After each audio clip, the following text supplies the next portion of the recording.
ज्ञानज्योती सावित्रीबाई फुले यांच्या 194व्या जयंतीनिमित्त नायगावमध्ये विशेष कार्यक्रमांचं आयोजन करण्यात आलं आहे। सध्या मी नायगावमध्ये आहे आणि आपण पाहू शकता की या ठिकाणी जे सावित्रीबाई फुले यांचं जे स्मारक आहे ते सजवण्याचं काम जे आहे ते सुरू आहे। आपण पाहिलं तर पूर्णपणे फुलांची सजावट जी आहे ती या ठिकाणी सध्या करण्यात येत आहे आणि त्याच दृष्टीनं या ठिकाणी सध्या मोठं नियोजन जे आहे ते उद्याच्या दृष्टीनं सुरू आहे। आपण पाहिलं तर उद्या राज्याचे मुख्यमंत्री देवेंद्र फडणवीस, उपमुख्यमंत्री अजित पवार हे प्रामुख्यानं या कार्यक्रमासाठी उपस्थित राहणार आहेत। याबरोबरच छगन भुजबळ असतील किंवा पंकजा मुंडे याबरोबरच मंत्री महोदय जे आहेत साताऱ्याचे जयकुमार गोरे, शिवेंद्रराजे भोसले, मकरंद पाटील याबरोबरच शंभूराज देसाई हे देखील या कार्यक्रमासाठी आवर्जून उपस्थित राहणार आहेत। साताऱ्याचे खासदार उदयनराजे भोसले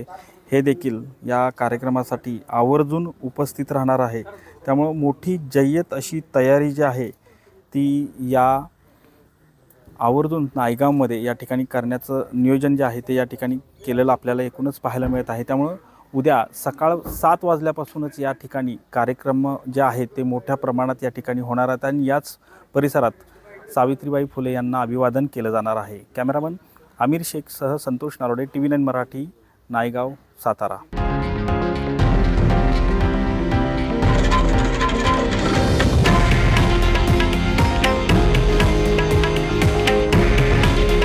हे आहे देशातील नंबर 1 न्यूज नेटवर्क आणि आपण पाहत आहात TV9 मराठी।